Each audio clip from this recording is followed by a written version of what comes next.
Hey everybody, this is Kevin Quigley with Tarot Off the Cuff, and I'm here to introduce Sarah Barry. She's from Sydney, Australia, and has been reading for quite some time. She's a Vipassana meditator, she's an occasional trapeze artist, and she rides one of the most fantastic, amazing, decorated, artistic bicycles you have ever seen. So, enjoy. Hello, my name is Sarah Barry, Psychic Sarah.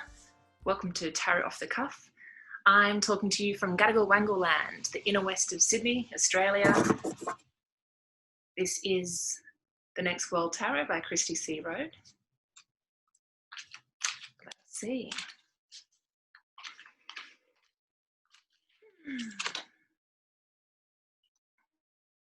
The Chariot again. Well, I guess I'm going to have to go with it, aren't I? Talked about pace last time, I believe. Can't remember what I said.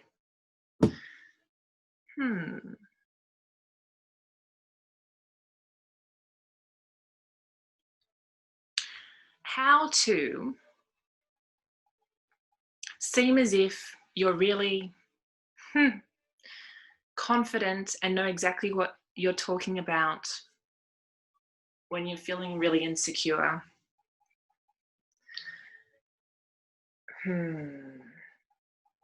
You know, it's a big thing to do readings for other people. People come with their expectations, and sometimes their expectations are really high and really specific, very, very specific. And if you don't tell them exactly what they want to hear, all hell could break loose.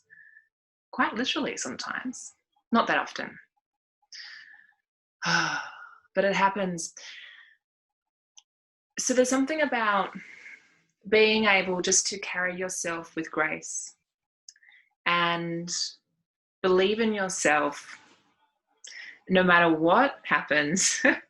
And I mean, I've experienced this in different scenarios. I certainly experienced it at the very beginning of my tarot career, back in 2002. That's sorry, there are readers on this Tarot of the Cuff program who've been reading for way longer than me.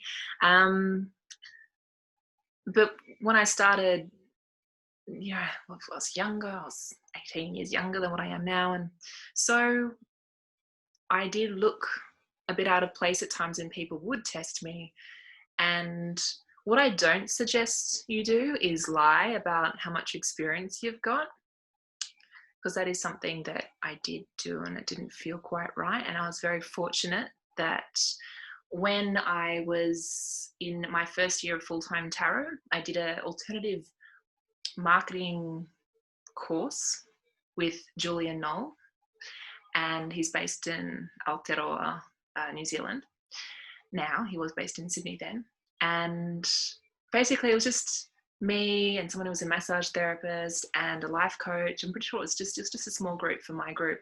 And basically it was marketing for people with weird jobs, or just jobs that didn't fit in the corporate arena in terms of expectations and bottom line and blah, blah, blah, meeting your sales targets. I don't know. I've never been in the corporate world. I'm not sure if the corporate speak. So forgive me if that just sounds totally not like corporate at all.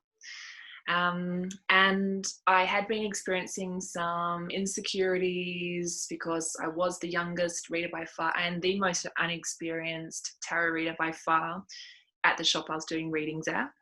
And even though I was getting good feedback, it was hard work. And I was actually wondering maybe I should stop tarot reading and for a while and wait until I was older and had more experience. And I'm glad I didn't stop. I'm glad I went on going. But I said to him in one of these classes, in this, it was a long course. It was about 5 weeks at least, maybe even longer. And I said, well, I've only been doing readings for 2 years now professionally, but I'm thinking of saying on my flyers, because I just didn't have a website back then, it was just flyers. I'm thinking of saying my flyers that I've been doing it for 5 years, just so that people maybe helps them have more trust in me at the very beginning. And he just looked at me and said, very kindly. He said it lovingly. He said, "But that would be lying." I was quite shocked, but he was right. And I was actually really uncomfortable a few years later when I started tarot reading at a particular shop, and the person running the shop did out some flyers, and she just made up a number for how long I'd been reading for. I think she said 8 years. And I was like, I haven't been reading for that long. I felt really uncomfortable until we ran out of those flyers.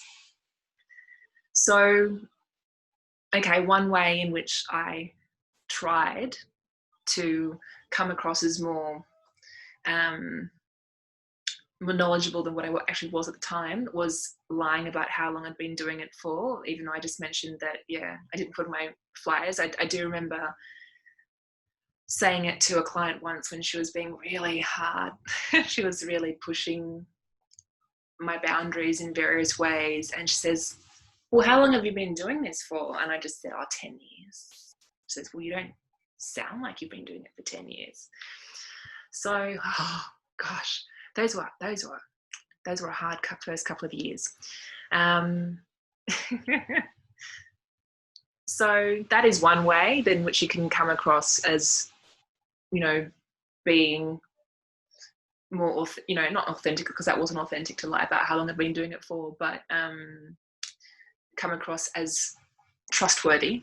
You can lie about how long you've been doing it for. You can just be upfront, because I think I have said this before in other off the cuffs, is that it doesn't really matter how long you've been reading for, because I have had some of the most amazing insights given to me by people with no professional experience, who aren't even tarot readers, who just know a bit about the tarot or know a bit about art and just look at something and give me a few sentences, which is so perfect. So I think part of presenting yourself as a tarot reader when you're feeling insecure is to make sure that you don't lie, that you're willing to be really honest, because being upfront about where you're at is likely to help people gain trust in you as a reader, and it's more likely to help them share with you and to feel good about sharing their life with you, and telling you really intense stuff that they may not tell anyone else. And to see you more than once and more than twice, but many times over the years, and so that you're both growing older together. Looking at this particular Chariot card, I've always been struck by how the fashion is on point and how wearing certain clothes at times can help us get into the role as a tarot reader. You don't have to go into the full pageantry of it all unless you really want to.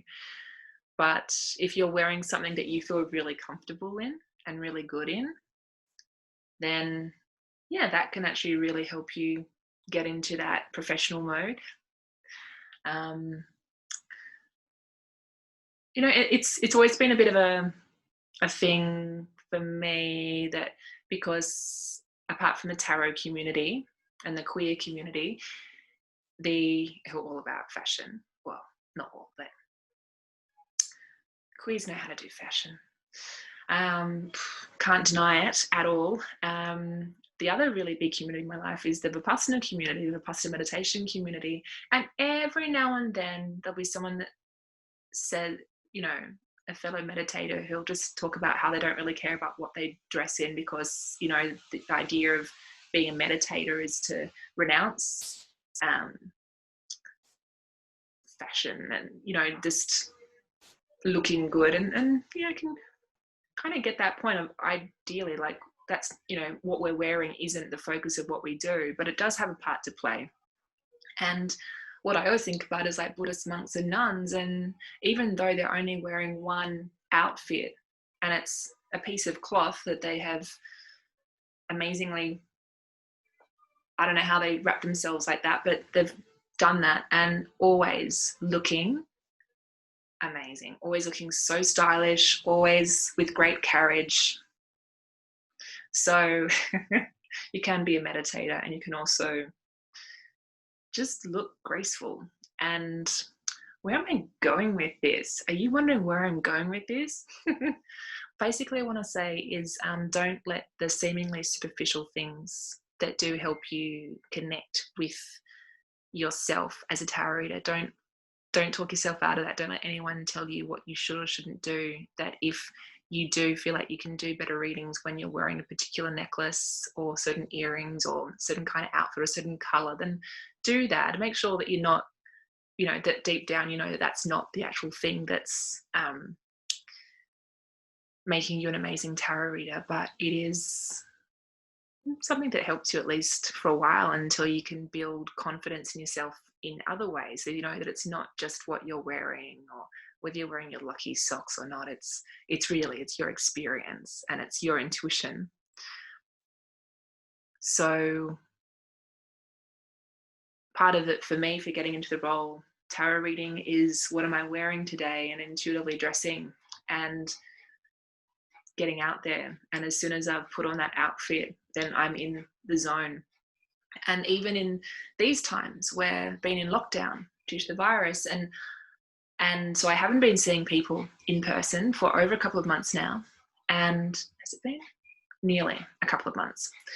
Oh my gosh, more than 2 months. Okay, just spitting myself out. I'm not really spitting out. It's been over a couple of months, and all my readings have been done by phone, email, or video chat, Zoom, WhatsApp, FaceTime, Skype, blah. And even when I'm doing reading, okay, of course, when I'm doing readings, video chat, of course, I'm going to make sure that I'm looking all right, that I'm not just like in some of my tracky dacks, whatever, for my hair, but even when I'm doing phone readings, I know the person isn't going to see me, or email readings I do. So I've got the outfit on. It's like it's my uniform, even though it's not the uniform that anyone else is wearing. So I don't know. I don't think that it's a silly thing to put effort into what you wear as a tarot. And for some people, it is a brand as well. Like there'll be, people who wear a certain color and that's their brand, and that's how they're remembered. People, oh yeah, the person who wears red. And sometimes if you're working at doing readings at a shop, for example, where there are lots of different readers, however you can get people to remember you is amazing. Like for me, I've got a bicycle. I don't ride it as much as I used to for various reasons, but I do miss it. But I will be riding it more, I say to myself. So I got known as the tarot with a bike. So, oh yeah, the tarot with the bike. With the bike that's covered in flowers and glitter, and it's got the tall lady, but also I got the colourful lady, the reader that wears lots of colours. Is she here today? Because people don't remember names. I don't remember names, so who else is going to remember names? So that's part of it, I think. Just making sure that you've got some kind of signature energy. Now, all this topic I've been talking to you about has been led more by the image, what this archetype is wearing, rather than, I guess, the energy of the chariot. But no, it kind of is, because it allows you then to bring yourself in the way that you need to. And if you can bring yourself, your authentic self, to your clients, then you are going to make a lasting impression. And if there was something in that can really help you as a tarot practice, I guess, if you can take care of the external stuff, that in terms will make you feel more comfortable within yourself, more at home. If you're wearing something really uncomfortable, or wearing a color that you don't like, or something that doesn't feel quite right, and you didn't have to spend a lot of money on clothing in order to make that. Half my stuff comes from op shops, more than half, most of my stuff. It's basically just taking care of all the stuff so you don't actually then let that get in the way, and that what you bring to your clients when you're doing a tarot reading for them is just, it's you. It's got to be you that shines through, because people will be coming to see you for your skill and your expertise and your outlook on life, but they're coming to see you because they like the vibe of you. So the more comfortable you are in yourself, then the more likely you are to attract people who you really like as well, who just vibe with you in the way that you'd like them to. So that was the chariot. What are you wearing when you're doing tarot readings? And do you feel good whilst you wear it? And if not, change it. It doesn't have to be queer fashion, but it can be authentically you, and just anything that makes you feel comfortable, that can help other people feel more comfortable when they're with you too. Just go for it. My name is Sarah Barry, Psychic Sarah, talking to you from Gadigal Wangle land, and this has been Tarot Off the Cuff. Bye for now. Hey, this is Kevin. Hi, this is Nooch. Thanks for watching. If you like what you saw, please hit a thumbs up and subscribe. You'll know when new ones are coming. And share with your friends. We'll see you soon.